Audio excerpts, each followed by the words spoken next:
2 साल से रिलीज नहीं हो रही है मेरी फिल्म। टॉप 10 एक्टर्स की लिस्ट से बाहर होने पर छलका समांथा का दर्द। मुंबई कहें बॉम्बे नहीं, एमएनएस ने दी कपिल शर्मा को चेतावनी।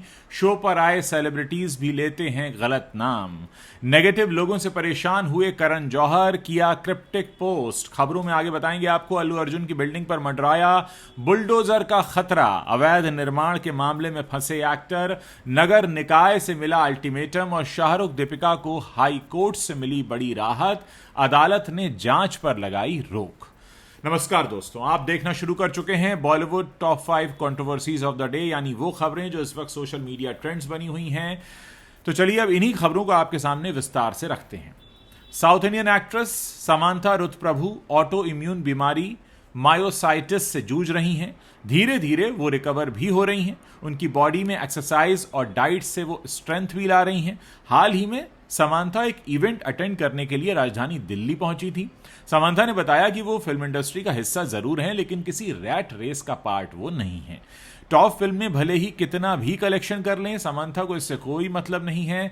साथ ही न तो वो कोई प्रेशर महसूस करती हैं। समांथा ने कहा, मैं जो पहले इंसान थी वो अगर आज होती तो शायद मैं चाहती कि मेरी एक साल में 5 फिल्में तो रिलीज हों, क्योंकि यही एक सक्सेसफुल एक्टर का काम करने का रवैया होता है। आपके पास 5 फिल्में साल की होनी चाहिए, उनमें से एक तो ब्लॉकबस्टर देनी ही होगी। तब जाकर आप खुद को टॉप 10 एक्टर्स की लिस्ट में लाकर खड़ा कर सकते हैं और उसके साथ ही टॉप ब्रांड्स को एंडोर्स करना भी जरूरी होता है। लेकिन मेरे लिए अब ये सब कुछ मायने नहीं रखता।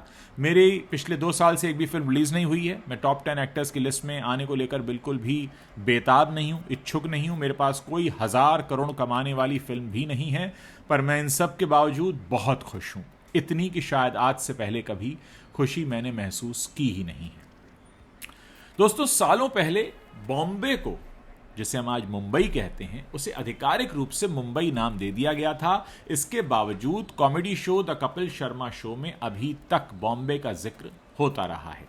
इस बात पर महाराष्ट्र नवनिर्माण सेना ने आपत्ति जताई है। एमएनएस के नेता अमेय खोपकर ने कहा है कि बॉलीवुड समेत अन्य जगहों पर मुंबई को सम्मान देते हुए उसका सही नाम लिया जाना चाहिए। एमएनएस का कहना है कि 1995 में महाराष्ट्र सरकार और 1996 में केंद्र सरकार द्वारा बॉम्बे का नाम बदलकर मुंबई कर दिया गया था। इसके बावजूद कई सितारे, राजनेता और शो होस्ट करने वाले अभी भी इसके पुराने नाम का इस्तेमाल करते हैं, जो कि सही नहीं है। उन्होंने इस बारे में सतर्क रहने और मुंबई नाम का ही उपयोग करने की चेतावनी दी है। उन्होंने कपिल शर्मा के हुमा कुरैशी, साकिब सलीम, शिल्पा शेट्टी, शमिता शेट्टी वाले एपिसोड का एक क्लिप शेयर किया है और इसमें हुमा अपनी मुंबई आने की जर्नी शेयर करते हुए इस शहर को बॉम्बे कह रही हैं। अमेय खोपकर ने एक्स पर पोस्ट करके लिखा कि आधिकारिक रूप से बॉम्बे का नाम मुंबई रखे जाने के 30 साल बाद भी बॉलीवुड में कपिल शर्मा शो में अब भी सेलिब्रिटीज जो हैं वो कई हिंदी फिल्मों में या कई जब भी जिक्र करते हैं शहर का तो बॉम्बे बोलते हैं।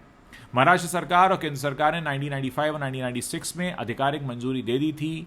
चेन्नई, बेंगलुरु और कोलकाता से पहले इस शहर का नाम बदल दिया गया था, मुंबई हो गया था, लेकिन लोगों को अभी तक याद नहीं हुआ है। डायरेक्टर प्रोड्यूसर करण जौहर अपनी अपकमिंग फिल्म तेजा सज्जा स्टारर फिल्म मिराई को लेकर काफी चर्चा में है। करण के धर्मा प्रोडक्शंस ने इस फिल्म को उत्तर भारत में रिलीज करने की जिम्मेदारी उठाई है। वहीं अब करण जौहर ने अपने सोशल मीडिया हैंडल पर एक पोस्ट शेयर किया है। इस पोस्ट में उन्होंने नेगेटिव लोगों से दूरी जैसे विचार शेयर किए हैं कि दूरी रखो नेगेटिव लोगों से। दरअसल करण जौहर ने इस पोस्ट को इंस्टाग्राम पर शेयर किया है। उन्होंने नेगेटिव लोगों को इग्नोर करने, खुद को महत्व देने और अच्छे लोगों का साथ चुनने की सलाह दी है। इसके अलावा उन्होंने सीखते रहने और भरोसा रखने की बातें भी कही हैं। अब उनकी ये पोस्ट वायरल हो रही है। करण जौहर की पहली स्लाइड में लिखा है, लोग क्या सोचते हैं उससे कोई मतलब नहीं। दूसरी स्लाइड में लिखा है, कभी कभी आपकी कीमत सब समझ में आती है, तब समझ में आती है जब आप वहां नहीं होते। इसके बाद वाली स्लाइड में नेगेटिव लोगों को नजरअंदाज करना ही खुद की देखभाल है। इसके अलावा बाकी की स्लाइड्स में लिखा, छोटी छोटी बातों से विचलित होने से बड़ा काम नहीं होता। हमेशा सीखने की आदत रखनी चाहिए और सही लोग वही हैं जो आपको समझें और साथ दें। इन सारी स्लाइड्स को शेयर करते हुए करण जौहर ने कैप्शन लिखा, विचार जिनसे मैं सहमत हूं। वहीं करण जौहर की इस पोस्ट पर कमेंट्स की बाढ़ आ गई है। कई सेलिब्रिटीज ने भी इस पर रिएक्शन दिए हैं, जिसमें एक्टर रोनित रॉय ने लिखा, मैं इससे सहमत नहीं हूं। मैं ऊपर बताई गई बातों पर विश्वास रखता हूं और इनका पालन करता हूं। इसके अलावा एक्टर वरुण धवन और एक्ट्रेस जैकलीन फर्नांडिस ने करण जौहर को सपोर्ट किया। आपको बता दें कि करण जौहर अपने प्रोडक्शन में बनी फिल्म सनी संस्कारी की तुलसी कुमारी के प्रमोशन में जुटे हुए हैं। ये फिल्म 2 अक्टूबर इसी साल 2025 के दिन रिलीज होगी। ये एक रोमांटिक फिल्म है जिसमें जानवी कपूर के साथ वरुण धवन दिखाई देंगे।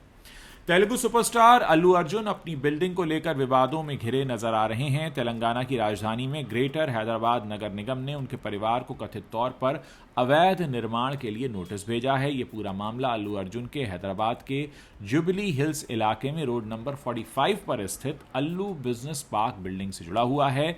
निगम का दावा है कि इस बिल्डिंग को अवैध तौर पर एक्सटेंड किया गया है। इस मामले में फिलहाल अल्लू अर्जुन उनके परिवार को कारण बताओ नोटिस जारी कर दिया गया है। नगर निकाय के सर्कल 18 अधिकारियों ने अल्लू अर्जुन और उनके परिवार को नोटिस जारी करते हुए अवैध ढांचे को गिराने की बात कही है। अल्लू बिजनेस पार्क 2 साल पहले ही बनकर तैयार हुआ है। अल्लू अर्जुन की इस बिल्डिंग में प्रोडक्शन हाउसेज हैं, film distribution company Geeta arts का ऑफिस है। इसके अलावा इसमें अल्लू आर्ट से जुड़े कुछ बिजनेस और कई और अन्य कंपनियां भी शामिल हैं। ये इमारत 1226 स्क्वायर गज में बनी हुई है। जानकारी के मुताबिक नगर निगम ने इस बिल्डिंग में केवल 2 बेसमेंट ग्राउंड फ्लोर के ऊपर 4 फ्लोर बनाने की अनुमति दी थी। इंडिया टुडे की रिपोर्ट बताती है कि अल्लू बिजनेस पार्क के 4थे फ्लोर के ऊपर एक अवैध एक्सटेंशन बनाया गया है। अवैध निर्माण की खबर मिलते ही अधिकारियों ने अल्लू अर्जुन की इस इमारत पर जांच के आदेश दिए। इसके बाद अल्लू के परिवार को कारण बताओ नोटिस जारी करके जवाब मांगा गया है। जीएचएमसी ने इमारत के मालिकों से जवाब मांगा है कि आखिर क्यों इस मामले पर कार्रवाई न की जाए। साथ ही पूछा गया है कि इस ढांचे को क्यों न गिरा दिया जाए। इस नोटिस पर अल्लू अर्जुन और उनके परिवार की ओर से फिलहाल कोई जवाब नहीं आया है। राजस्थान हाईकोर्ट ने फिल्म एक्टर्स शाहरुख खान और दीपिका पादुकोण को एक बड़ी राहत दी है और उनके खिलाफ जो भरतपुर में दर्ज मामला है उसकी जांच पर रोक लगा दी है। दोनों स्टार्स के खिलाफ ये शिकायत 24 लाख रुपए की एक एसयूवी में खराबी आने पर उस कंपनी के ग्राहक ने दर्ज कराई थी। कंपनी के ब्रांड एम्बेसडर होने की वजह से उसने इन दोनों फिल्मी सितारों के अलावा कंपनी के एमडी और सीओओ के खिलाफ शिकायत की थी। हालांकि मामले की सुनवाई के बाद जस्टिस सुदेश बंसल ने चारों के खिलाफ दर्ज इस मामले की पुलिस जांच पर रोक लगा दी है। हाईकोर्ट ने यह फैसला उस याचिका पर सुनवाई करते हुए सुनाया जिसमें इस मामले को रद्द करने और जांच पर रोक लगाने की मांग की गई थी। पुलिस ने यह मामला हुंडई कार कंपनी के एक नाराज ग्राहक की शिकायत पर दर्ज किया था जिसने 2022 में कंपनी की एक एसयूवी खरीदी थी और उसमें मैन्युफैक्चरिंग डिफेक्ट होने का आरोप लगाते हुए इन लोगों के खिलाफ पुलिस में शिकायत की थी।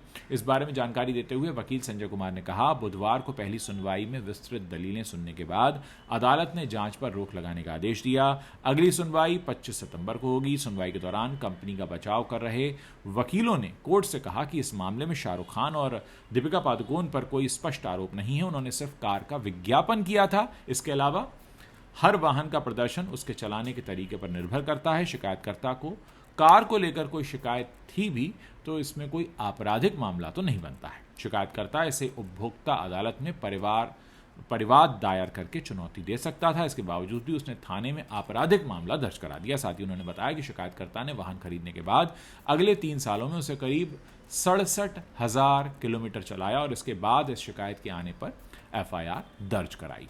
कुल मिलाकर ये वो 5 बड़ी खबरें हैं जो कंट्रोवर्शियल खबरें हैं इस वक्त सोशल मीडिया ट्रेंड्स पे बनी हुई हैं। वीडियो अगर आपको पसंद आ रहा है दोस्तों के साथ शेयर कीजिए। नीचे कमेंट करके आप हमें बता सकते हैं, आप अपने सुझाव में दे सकते हैं, शिकायतें बता सकते हैं। अगर चैनल पर नए हैं तो हमारे चैनल को सब्सक्राइब कर लीजिए ताकि जब भी हम कोई नया वीडियो पोस्ट करें उसकी जानकारी आप तक तुरंत पहुंच जाए।